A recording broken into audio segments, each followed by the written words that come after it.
ඉතින් ඔන්න මම ඔයාලට අදත් පොඩි පාඩමක් අරගෙන ආවා. මේකත් චූටි පාඩමක් වුණාට ඔයාලට ගන්න දේවල් ගොඩක් තියෙනවා.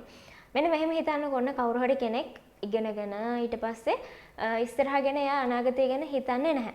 ඒ කියන්නේ කිසිම දෙයක් කරන්නේ නැහැ. ඔහේ ගෙදරට වෙලා ඉන්නවා මුකුත්ම කරන්නේ නැහැ. එයාට තව ඉගෙන ගන්න ඕනේද? එහෙම නැත්නම් ජොබ් එකක් කරන්න ඕනේද? සල්ලි හොයන්න ඕනේද? ඒ කිසිම දෙයක් එයා හිතන්නේ නැහැ. නිකම්ම ඉන්නවා. හැබැයි තව කෙනෙක් ඉන්නවා.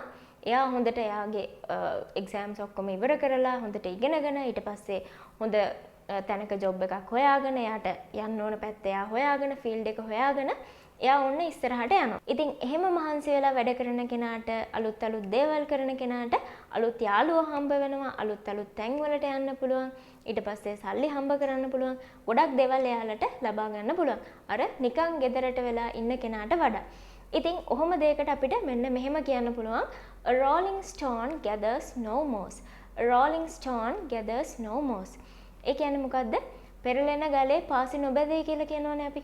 ඒ කියන්නේ ගලක් පෙරලෙනකොට ඒ ගලේ පාසි බැඳෙන්නේ නැහැ. ඉතින් ගලක් එකම තැන තියෙනවා නම් පෙරලෙන්නේ නැතුව ඒ ගලේ පාසි බැඳෙනවා කියලා අපි දන්නවා.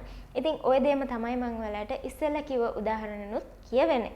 මම හිතනවා මේක ඔයාලට තේරෙන්නේ නැති කියලා. ඉතින් අවශ්‍ය වෙලාවට මෙන්න මේ වාක්‍යයත් ඔයාලට පාවිච්චි කරන්න පුළුවන්. A rolling stone gathers no moss. මේක ඔයාලට අවශ්‍ය වෙලාවෙදී කියන්න පුළුවන්.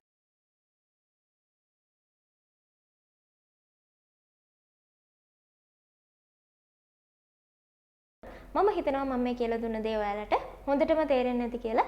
ඉතින් එහෙනම් ඔය වගේ අලුත් දෙයක් මම ලබන සතියේත් කියලා දෙන්නම්. ඉතින් එහෙනම් අපි ලබන සතිය හම්බ වෙමු. ඒ හම්බ වෙනකන් ඔයාලා හැමෝටම සුබ දවසක්.